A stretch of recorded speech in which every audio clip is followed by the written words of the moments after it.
Hello friends, આજે આપણે the monkey and the crocodile વાંદરા અને મગરની વાર્તા દ્વારા અંગ્રેજી શીખશું. તો ચાલો આપણે શરૂ કરીએ. Once a monkey lived on a tree laden with fruit by the side of a river. Once યાની એક વાર, એક વખત. લેડન યાની ભરેલું. એક વાર એક વાંદરો નદીના કિનારે ફળોથી ભરેલા વૃક્ષ પર રહેતો હતો. In that river a huge crocodile lived with his friend. Huge યાની મોટો, વિશાળ, ક્રોકોડાઇલ યાની મગર.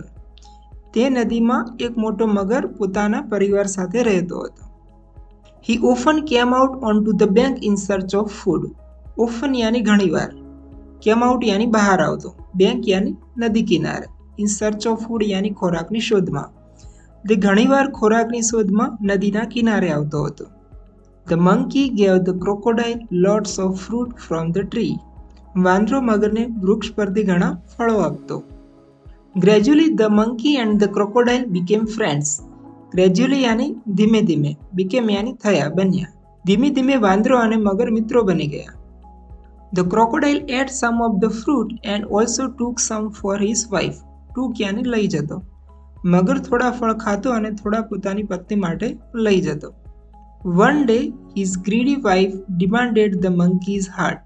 ગ્રીડી યાની લાલચી, લોભી. વન ડે યાની એક દિવસ. ડિમાન્ડેડ યાની માંગણી કરી.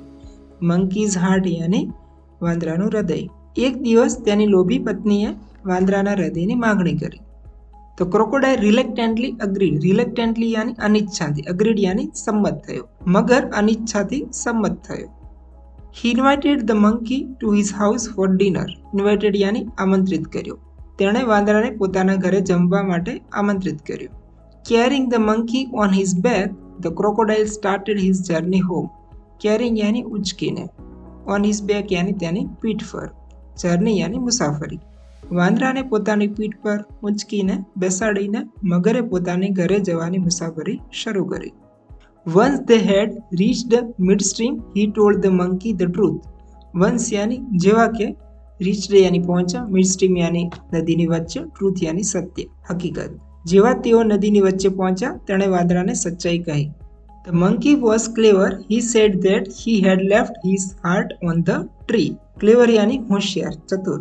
વાંદરો ચાલાક હતો. તેણે કહ્યું કે તેનું હૃદય તો વૃક્ષ પર જ રહી ગયું.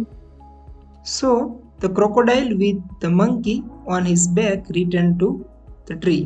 તેથી મગર વાંદરાને પીઠ પર બેસાડીને પાછો વૃક્ષ તરફ ફર્યો. On reaching the bank, the monkey quickly climbed up the tree. Quickly યાની ઝડપથી, ક્લાઇમ્બ અપ યાની ચડી જવું. કિનારે પહોંચતા જ વાંદરો ઝડપથી વૃક્ષ પર ચડી ગયો. He told the crocodile that this was the end of their friendship. Friendship યાની મિત્રતા. તેણે મગરને કહ્યું કે આ તેમની મિત્રતાનો અંત હતો. The moral of the story is never trust selfish and greedy friends. Selfish યાની સ્વાર્થી, greedy યાની લોભી, લાલચી. સ્વાર્થી અને લાલચી મિત્રનો ક્યારેય વિશ્વાસ ન કરો. Second point of moral, use your wisdom and cleverness to escape from danger. Wisdom यानी समझदारी, cleverness यानी होशियारी, escape यानी भागी छूटવું, from danger यानी જોખમમાંથી. જોખમમાંથી છટકવા માટે તમારી સમજદારી અને હોશિયારીનો ઉપયોગ કરો. Third point of moral, true friendship should be based on honesty, not selfishness. Honesty यानी प्रामाणिकता, selfishness यानी સ્વાર્થીપણું. સાચી મિત્રતા પ્રમાણિકતા પર આધારિત હોવી જોઈએ, સ્વાર્થીપણા પર નહીં.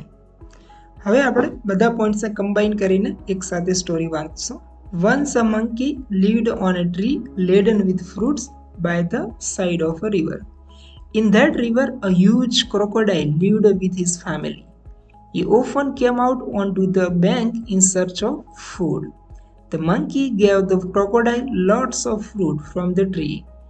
Gradually, the monkey and the crocodile became friends. The crocodile ate some of the fruit and also took some for his wife.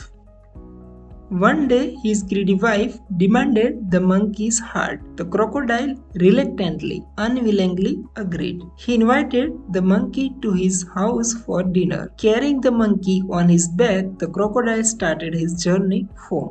Once they reached the midstream, he told the monkey the truth.